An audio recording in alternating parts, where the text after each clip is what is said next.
internet, mas um mundo meio obscuro. Como assim? As pessoas ficam escondidas atrás dos computadores, até para praticar crimes, até para fazer bullying. E como é que as pessoas se defendem disso? Roda aí. Entenda o drama de Francine Felizardo, que foi humilhada e perseguida nas redes sociais. Não é justo. Não é justo continuarem, depois de tantos anos, ainda continuarem fazendo minha vida um inferno até hoje. Eles acabaram com a minha vida. Eu fui a maior vítima de cyberbullying no Brasil. Eu quero justiça. Tudo começou no final de 2005 para 2006. No final do meu casamento, eu encontrei um ex-namorado na portaria do prédio da minha família e ele pediu o meu telefone e o meu endereço de e-mail. E no dia seguinte surgiu um clone pornográfico com esse telefone e o endereço de e-mail que eu tinha deixado para ele no prédio. Os 3 ex-namorados eram hackers porque eu não sabia como lidar com a situação. Eu comecei a procurar pessoas que me ajudassem e foi onde eu acabei me envolvendo sentimentalmente com eles. Desde o começo eu tive certeza que sempre foram eles, meus ex-namorados, porque eram me passadas provas pela própria internet. O meu terceiro ex, ele chegou a me fotografar nua enquanto eu estava dormindo, na época que nós ainda estávamos juntos, postou na internet, fez vários vídeos. Foi horrível. Todos foram feitos sem eu saber, eu não tive conhecimento de nada disso. Eu só tive conhecimento depois que eu entrei na internet e vi aquilo lá se espalhando pelo Brasil todo, as pessoas me ligando, os vizinhos comentando, a família. Enfim, foi assim que eu fiquei sabendo de tudo. Inclusive, eles chegaram até a me chantagear. Por diversas vezes, eles me procuraram através de fakes e fazendo propostas para que, se caso eu voltasse para eles, eles tirariam ou parariam. Quando tudo começou em 2005 para 2006, eu tinha acabado de sair de um casamento relâmpago de 2 anos e eu estava grávida. Então eu inclusive tenho um atestado de gravidez e devido a tudo isso eu perdi o meu filho logo no primeiro mês. Acredito que em janeiro eu sofri um aborto por causa das consequências. Era o Brasil inteiro me ligando de manhã, à tarde, à noite, de madrugada, vários DDDs, vários prefixos de toda a parte do Brasil. Minha vida virou um inferno. Inclusive eu gostaria até de mostrar, se eu puder mostrar as marcas aqui nas minhas costas. Nas minhas costas tem umas marcas escuras, se der pra ver, que é a marca do milagre, porque quando eu tentei suicídio, eu tentei me matar, a química do remédio saiu na minha pele e foi isso que me salvou. Então depois de eu quase ter morrido sem ter o apoio da minha família, hoje eu não quero mais a minha família. O meu pai, ele ficou doente e eu queria ter ficado com ele mais um tempo, eu queria inclusive ter cuidado dele, eu queria ficar ao lado dele. E eu me lembro que no hospital eu fui visitá-lo, ele fazia já um bom tempo que eu não ia para Itanhaém por causa disso. E ele falou: filha, mas você aqui, vai embora, eles vão saber que você está aqui, eles vão vir atrás de você. E eu falei: não, pai, não vai acontecer nada. E eu vou ficar aqui com o senhor, eu vou cuidar do senhor. Ele falou: não, filha, vai embora, papai está bem. E quando tudo isso passar, você volta e você fica. Só que não passou. E naquela vez foi a última vez que eu vi o meu pai. Por causa deles, entendeu? Por causa de todo o inferno que eu passei com eles. E depois daquilo, meu pai morreu.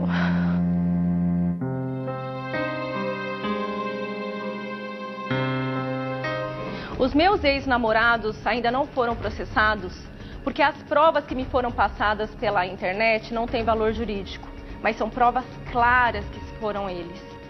Eu cheguei a procurar vários especialistas, cheguei inclusive no DEIC, discuti com o pessoal do DEIC porque eles são delegacias especializadas em crimes de internet, mas eles são seletivos. Devido à grande demanda do Brasil com relação a crimes de internet, eles dão preferência a crimes de pedofilia e crimes de invasão de senha de roubo de banco. Então, casos como o meu acabam caindo no esquecimento.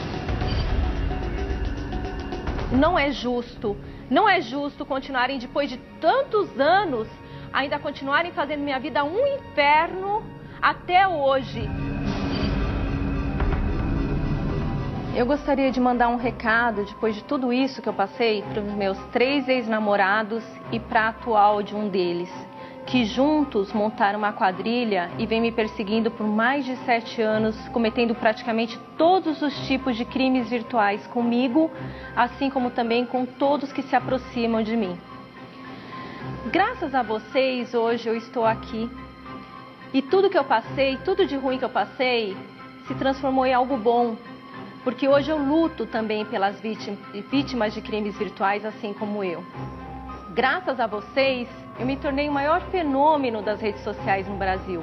Vocês fizeram de mim a maior vítima de crimes virtuais do Brasil. E graças a isso está sendo terminado um roteiro de um filme que em breve vocês vão poder assistir. Obrigada por ter me feito crescer, por ter feito de mim uma pessoa que hoje está aqui tentando ajudar pessoas como vocês tentam destruir. E eu queria falar com uma outra pessoa que foi vítima, e eu vou dizer, no caso dela, o negócio foi bem sério. É a Francine Felizardo, e aqui está dizendo que ela é a maior vítima de crimes virtuais no Brasil. Eu fiquei contente, já vi que não sou eu. Achei ótimo, pra mim tá ótimo, né? Eu não sou a única, porque deve ter um monte de gente também que a gente só ficou olhando pro nosso próprio rabo, tem um monte de gente sofrendo. Desculpa, não estava querendo te sofrer junto, mas é que pelo menos eu não sou a maior vítima. Boa noite, Francine, tudo bem? Boa noite, Luciana, tudo bom? Aqui está dizendo que você... todo o público aqui do Super Pop, todo o pessoal de Gata, um grande beijo. A maior vítima, como é que você pode ser a maior vítima no Brasil? Como é que isso, assim, chegou nesse título de maior vítima no Brasil? Luciana, são quase 8 anos de perseguição em rede, né? Onde 3 ex-namorados, juntamente com a atual de um deles, se uniram e juntos montaram uma quadrilha para me perseguir. E foi um pouco mais além da internet, não foi somente a internet, tá? Onde eu ia, parecia que acontecia o fenômeno poltergeist. O telefone não parava de tocar, não parava de chover e-mail na empresa. Inclusive, hoje, na TV onde eu estou, o proprietário foi ameaçado de morte pela internet. Inclusive, tem até um vídeo... Aqui também? Não, na TV onde eu trabalho. Entendi. Eu trabalho na TV Facebook, que é da Orkut TV. Inclusive, quero mandar um grande beijo para ele, que é o Petrúcio Melo. O meu amigo Quiberon também. Tá? Que medo isso. E ele foi ameaçado de morte através da internet por minha causa. Então onde eu ia... Por que vocês convidaram ela, meu? Eu já estou sofrendo bullying, vocês convidam a mulher, vai me matar agora. E é uma coisa que não parou, é uma coisa consecutiva. Já rolaram fotos, já rolaram vídeos. Não, eu não tenho nada a ver com ela, ó. Divide. Ela é só do programa, tá? Mas tô brincando. Tô brincando. Vamos entender um pouquinho mais o assunto dela. Tô brincando, tá? Mas, por favor, separada aqui, tá? Que eu já tô... Coloca aí o programa de hoje. E também, é uma questão de lei.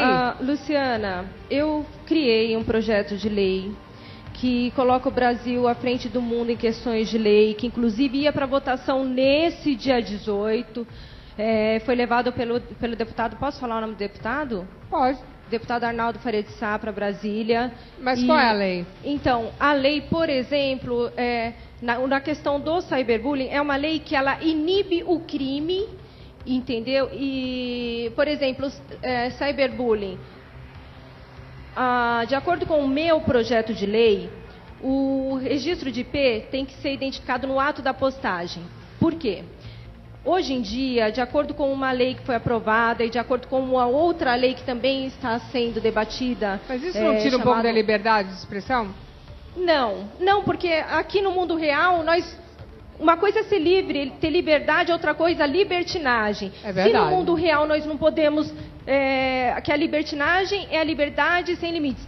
Se nós temos que ter limite aqui, por que no mundo virtual tem que ser diferente? Deixa eu perguntar, me explica, delegado, como é que funciona isso? Luciana, é importante a gente frisar alguns aspectos. Recentemente foi aprovada a Lei 12.737 de 2012, que criou algumas figuras criminais relacionadas a ciberdelitos. Essa lei, ela vem de uma discussão de mais de 11 anos. Mas e isso não é, por exemplo, roubar foto, colocar, é isso? Sim, ela traz algumas figuras criminosas com relação a comportamento na internet. Mas, na minha opinião, é uma lei muito mal discutida, é uma lei que não preenche todas as lacunas necessárias, e é exatamente por isso que nós estamos passando por um momento de revisão do Código Penal. Essa lei é uma lei inútil, que não serve para nada, não mudou absolutamente nada. O criminoso, o que move o criminoso virtual? Duas coisas, facilidade e impunidade. Mas eu gostei dessa história de você chegar e tá lá o seu IP, porque aí já sabe de onde está vindo. Eu acho que não adianta muito, porque se você usar um provedor gringo... Isso é verdade não também. Não adianta de nada. Mas peraí, vou mostrar o que acontece. Os programas se responsabilizarem para identificar o IP real. Porque hoje você tem que, além de você ser vítima, você tem que pagar por ser vítima, porque tem que entrar com processo de quebra de sigilo, você tem que encontrar. Além de você ser vítima, você tem que gastar com advogado. Ah, mas isso é normal. Mas não, normal não, Luciana. Hacker, o IP tem que ser quebrado no ato da postagem, porque inibe o crime. Se eu uso um fake para postar algo de alguém que possa caluniar ou difamar uma pessoa, eu sei que ali naquele momento vai sair o meu número de registro, que é o meu número de IP. Luciana, número de só IP fazendo real. um esclarecimento... Acontece que da mesma forma que entrar com Mas se ela tiver processo, uma lan vai ter house, que identificar o número de IP. E se a pessoa tiver uma lan house? Vai diminuir bastante, mas se ela tiver Na uma lan house tem que fazer o levantamento dos cadastros das pessoas que estão naquele momento. E se você estiver num hotel e estiver usando, por exemplo, o IP é Wi-Fi, mas aí o IP é o do seu telefone, Luciana, né? de qualquer forma, foi aprovada uma lei. Calma. E se você tiver numa...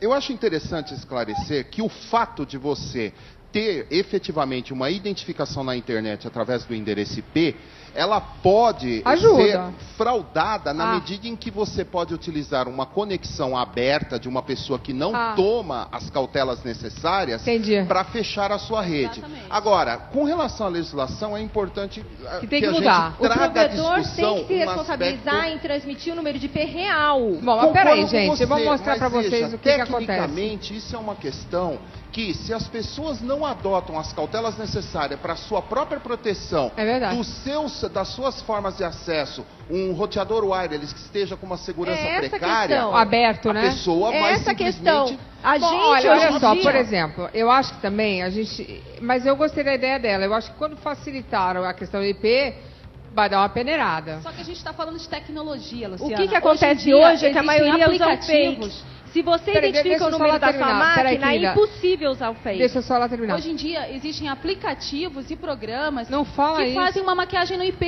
Por exemplo, eu tenho o IP lá 3895 e eu entro na rede com o IP 4592. Você sabe disso. Isso é possível, mas... Mas aí não vai ser a rede está desprotegida. Não vai ser aquele babaca que está em casa hoje xingando a gente porque a gente está falando dele, né? Mas o cara que xinga, ele sabe disso. Não, mas vem cá, mas só isso? Só tem gênio na internet agora? Luciana, tem muitos. A grande maioria desses criminosos que praticam esse tipo de atitude ilícita, consistente no cyberbullying, eles demonstram apenas um conhecimento de usuário. Dificilmente os criminosos de alta tecnologia se valem desses recursos. Quer ver uma coisa? Olha, eu vou dizer que ela pode dizer que ela é uma das pessoas, ela vai explicar aqui que ela perdeu um monte de coisa. Mas eu vou falar. Então, primeiro, Francine, deixa eu só te perguntar uma coisa. Você então estava grávida de um deles na época? Não, eu tive um casamento relâmpago de 2 anos, eu estava grávida do meu ex-marido, que não tem absolutamente nada a ver com isso. Agora, eu pergunto... Calma, só deixa eu saber, mas você estava grávida do ex-marido? Sim. E agora não é mais marido? Na época era seu marido. E por que 3 ex-namorados, 3, se juntaram contra vocês? Só que eu não entendi, por que eles te odiaram tanto? Te odiavam tanto? O primeiro ex, quando eu me separei do primeiro ex para me casar, e ele se mudou para o mesmo prédio da minha família, passou a frequentar o restaurante da minha família para poder me ver. Tá. Quando eu me separei de 2005... Esse é o segundo, você separou do segundo. Esse é o primeiro. Até o primeiro. Eu tinha trocado meu número de celular quando eu me casei, porque ele ficava me ligando muito. Tá. E aí eu me separei, ele me encontrou e me pediu o número de celular, que foi o que deu origem ao primeiro clone, que é o número de celular e o e-mail. Eu não sei se você reparou, mas o primeiro clone não tem a minha foto. Eu só não entendi da onde surgiram os outros dois maridos, os namorados. Outros dois, eu me envolvi com o segundo para me livrar do primeiro, me separei, ele se uniu ao primeiro e comecei a namorar com o outro para me livrar do terceiro. Então, quer dizer, eu fiz tudo errado. Agora, tudo bem, mas até a aí... pergunta... Mas por que eles se juntaram se eles eram amigos? Oi? Eles eram amigos? Não, nem se conheciam. Eles se conheceram depois que eu terminei com eles. Na medida que eu ia terminando com eles, eles iam se unindo, eles foram se conhecendo. Nossa, isso é perigoso. Esse povo que tem um monte de namorado vira uma gangue. Agora eu quero perguntar... Eu quero fazer uma pergunta aqui pro delegado, né, doutor? Eu quero saber se agora ele vai fazer, agora que ele está aqui... Né, já que eu procurei tanto, que eu passei por delegado, o que pode acontecer nesse caso? Que eu fui no DEI, que ninguém me ajudou, né? Inclusive no meu projeto tem a delegacia virtual 24 horas. Deixa ele falar. E aí, doutor, o que pode ser feito? Luciano, eu acho que é interessante esclarecer para todos os ouvintes o seguinte: infelizmente, crime ele só é devidamente investigado a partir de que uma pessoa tome uma iniciativa em se tratando de um crime de ação pública, ou seja, aquele no qual, ao chegar ao conhecimento da polícia, a polícia, por uma questão de lei, ela tem a obrigação de investigar. Agora, existem delitos que são oriundos de uma representação da vítima, ou, eventualmente, eles são de natureza privada. Muitos dos delitos da internet, eles estão relacionados a condutas de natureza privada, do interesse da própria vítima. Isso o legislador fez com uma... É interessante, eu acho muito bonito. O legislador fez com uma intenção.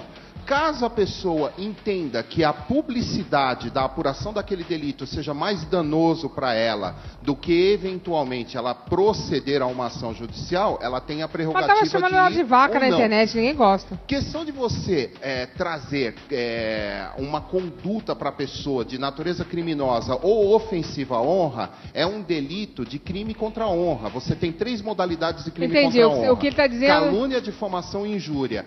Legalmente, são delitos de ação privada. Então, o que você está querendo dizer é que não importa se for na internet ou não. O que importa é que eles caluniaram. Exatamente. Foi uma ofensa. A legislação brasileira, ela não traz...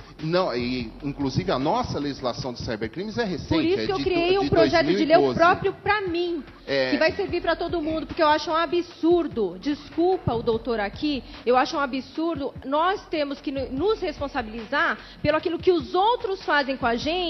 Aí, de repente, acontece isso que vocês acabaram de ver, que isso que vocês acabaram de ver não é nada perto do que aconteceu de verdade. Nem mostra, porque deve ter sido horrível. Não tem nem como mostrar. E chega lá na delegacia, fala assim, não, isso daí é pessoal, a delegacia não pode. Mas parece não pode, não é crime? Não, veja, Luciana, o que eu posso esclarecer é que todas as delegacias, hoje, graças a uma política de segurança pública implementada aqui no Estado de São Paulo, todas as delegacias no Estado de São Paulo têm atribuição para investigar crimes que são praticados por meios eletrônicos. Ok, mas as pessoas correm. Luciana, para onde correr? É muito importante. Qualquer delegacia? Eu faço questão de dizer, no Estado de São Paulo, houve uma preparação muito intensa de todas as unidades policiais e hoje nós podemos dizer com orgulho, São Paulo é pioneiro no combate aos crimes eletrônicos. Então vai para onde? Qualquer delegacia de polícia próxima a você.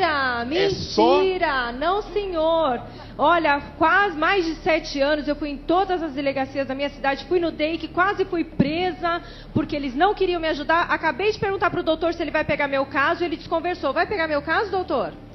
Eu não tenho atribuição. Tá vendo só como que é? A lei, ela é alguma coisa que a Polícia Civil de São Paulo, ela preza. Está me dizendo que eu tenho que terminar, mas estou vendo que não é tão fácil assim essa lei não, hein? É muito simples, Luciana. Se você é vítima de qualquer conduta de natureza criminosa o código de pela lei inspirado em mim, que serve para todo o brasileiro. O mais importante tem que terminar o programa, eu estou vendo que essa lei não está muito boa não, hein? Você procure uma unidade policial, você vai ter o seu caso devidamente registrado, vai ser instaurado inquérito policial. Agora, o que precisa esclarecer para as pessoas é aquilo que eu disse desde o início. Tá bom. Certas condutas são de natureza privada, não Conversa pública. com ela pra gente. Com certeza. Eu queria agradecer, muito obrigada, Francine. Eu vou pegar o delegado. Mostra o seu livro. Deixa eu falar Mostra o livro dela, tá ali. Livro Queria Além do agradecer. Online. Cléo.